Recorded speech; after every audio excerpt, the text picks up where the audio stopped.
Have you ever noticed that the smarter you become, the lonelier you feel? It's a peculiar thing, isn't it?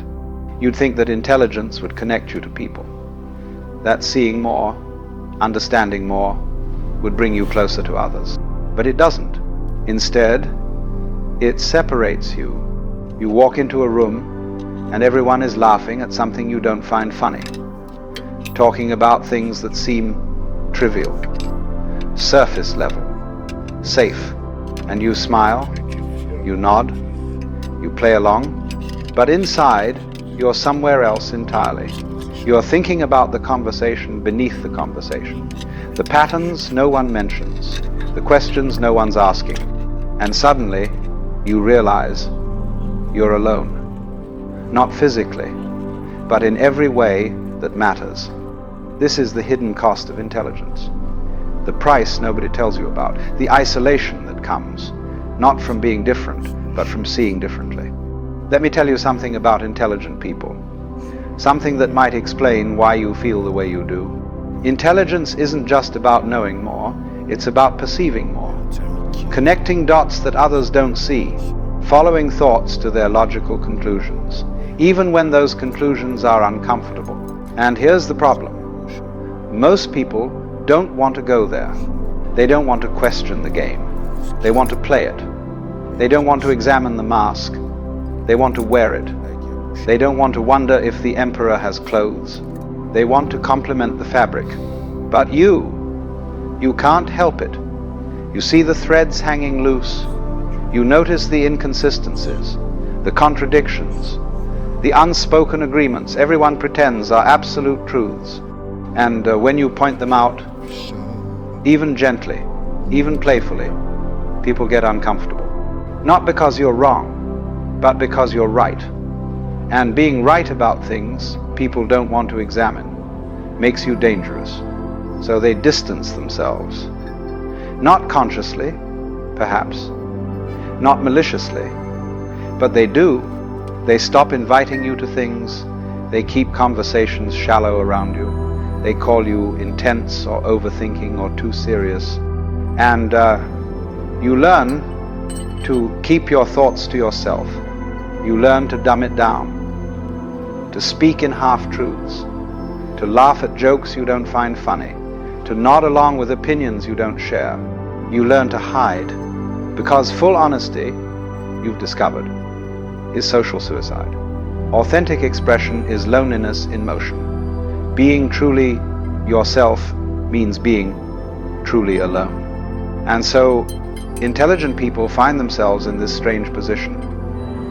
Surrounded by others, but profoundly isolated. Speaking, but never really heard. Present, but not quite there. It's not that you think you're better than anyone. That's not it at all. In fact, you'd give anything to just fit in. To care about the things they care about. To find meaning in the conversations they have.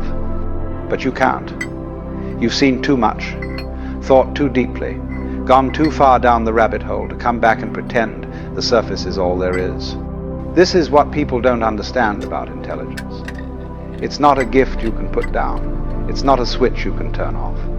It's a lens you see through permanently.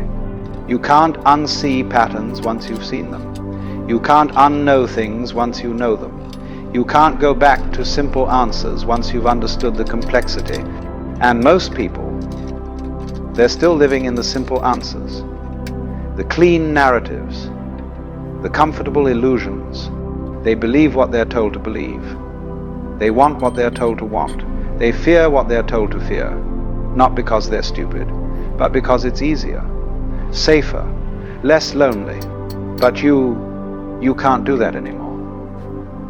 And that's why you're alone. Now, here's where it gets interesting.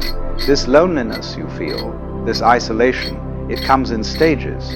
And understanding these stages might help you realize you're not broken. You're just awake in a sleeping world. The first stage is confusion. You're young, perhaps, or newly aware, and you start noticing things don't add up. The adults are saying one thing but doing another. Society claims to value truth but punishes honesty. People preach kindness, but practice cruelty when no one's watching. And you think, maybe it's just me. Maybe I'm missing something. Maybe everyone else understands something I don't. So you try harder. You study people. You observe.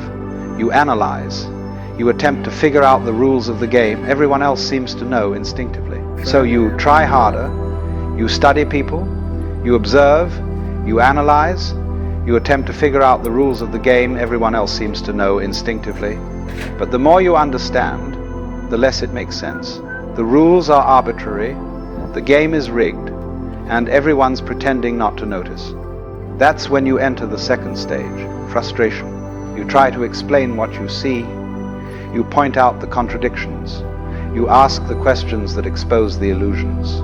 You speak the truths everyone's thinking but no one's saying.